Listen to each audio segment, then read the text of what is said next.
I'm Annabelle. And I'm Audrey. We visited the Pittsburgh Center for the Arts recently and were intrigued by two rooms in particular. Both rooms contain artwork that explore what it's like to be an American from different perspectives. The first exhibit is called He's American. The artists are Devin Shimoyama and Danny Farrell. This room is painted red, white, and blue to represent America. Most of the artwork consists of paintings, but there are other forms of media as well. This exhibit focuses on the American life of black and white gay males. Many of the pieces are of people who the artists know and respect, or are self-portraits, while others explore sceneries and objects representing gay America. The inspiration was backed by the recent election of President Donald Trump, who exposed racist, xenophobic, homophobic, and misogynist language throughout the campaign season. The piece of artwork we focused on is an oil painting called Tall Boy. The painting is an up-close view of a person with a tattoo holding a Diet Coke can and a cigarette. The landscape in the background has many earthy tones such as browns, grays, cool blues, and purples for the sky. We think the Coke can and cigarette pop out the most in the painting from the tones used in the rest of the painting. The red, white, and blues in the painting symbolize the American flag. Additionally, the painting is very naturalistic, showing many close details of a person's hand with many shadows from the space in between fingers and the shading of the Coke can. This painting shows the perspective of a gay male in America.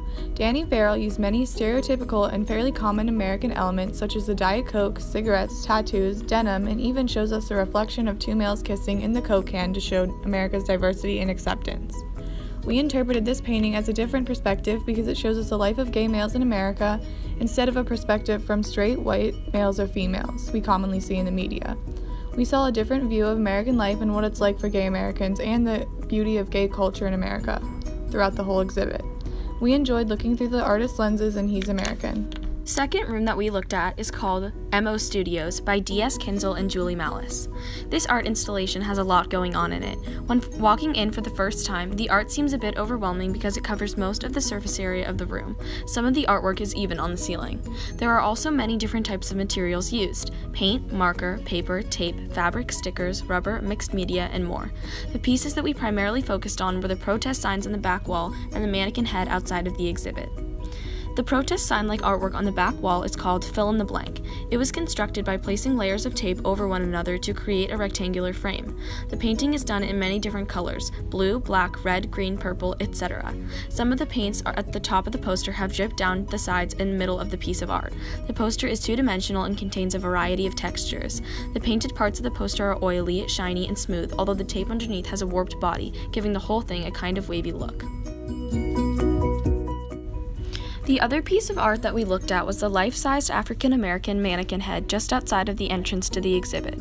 The head is blindfolded and the neck is tied with yellow and black caution tape, and red paint was painted onto the lips. Also, there are words written in black across the forehead, cheeks, and chin. They read, "Land of the Free and Home of the Brave." It is both naturalistic and abstract. If there were more defined features, wrinkles, pores, and any detail in general, really, then it would look more like a human. Julie Malice, one of the artists, describes her and Kinzel's work as a reflection of people's inherent socio-cultural experience and political existence. Many political events have inspired the work.